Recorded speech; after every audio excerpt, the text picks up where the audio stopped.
জামুগুৰিহাটত নদুৱাৰ সমজিলাৰ উদ্যোগত শ্বহীদ দিৱস উদযাপন। নদুৱাৰ সমষ্টিৰ 500 যুৱকক লগত লৈ কৃষি বিপ্লৱ সূচনাৰ সংকল্প বিধায়ক পদ্মৰ। অসম চৰকাৰে গুৱাহাটীত কেন্দ্ৰীয়ভাৱে শ্বহীদ দিৱস উদযাপন কৰাৰ সমান্তৰালভাৱে ৰাজ্যখনৰ বিভিন্ন প্ৰান্ততো জিলা প্ৰশাসনৰ উদ্যোগত শ্বহীদ দিৱস উদযাপন কৰা হয়। নদুৱাৰ সমষ্টিৰ টুপিয়া সামূহিক ভৱনত নদুৱাৰ সমজিলা প্ৰশাসনৰ উদ্যোগত অনুষ্ঠিত কৰা হয় শ্বহীদ দিৱস। পুৱা শ্ৰদ্ধাঞ্জলি অনুষ্ঠানেৰে আৰম্ভ হোৱা এই শ্বহীদ দিৱসৰ কাৰ্যসূচীত অংশগ্ৰহণ কৰি নদুৱাৰ সমষ্টিৰ বিধায়ক পদ্ম হাজৰিকাই সমষ্টিটোৰ 500 যুৱকক লগত লৈ চৌকীঘাটৰ উচ্ছেদিত ভূমিত নগৈ কৃষি বিপ্লৱৰ সূচনা কৰাৰ সংকল্প গ্ৰহণ কৰাৰ লগতে সমগ্ৰ ৰাজ্যখনৰ যুৱ প্ৰজন্মলৈও এই বাৰ্তা প্ৰেৰণ কৰিব বিচাৰিছে বিধায়ক পদ্ম হাজৰিকাই।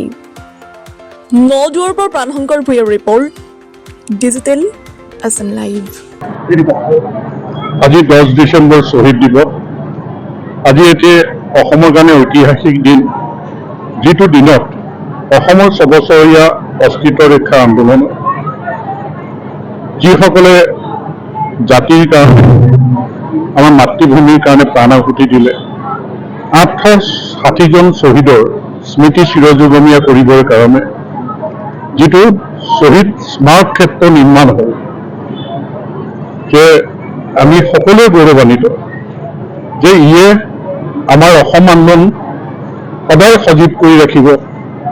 এই আমাৰ দেশৰ বাহিৰৰ আন্তঃৰাষ্ট্ৰীয় ক্ষেত্ৰতো সদায় সজীৱ হৈ থাকিব, আৰু বিশেষকৈ নতুন প্ৰজন্মই তেওঁলোকে অসমৰ অস্তিত্ব ৰক্ষাৰ আন্দোলনত কেনেকৈ শ্বহীদ হৈছিল, কি হৈছিল, এই গোটেই কথাখিনি যিহেতু তাত থাকিব, ই আমাৰ কাৰণে এটা ঐতিহাসিক দিন বুলি কৈছোঁ।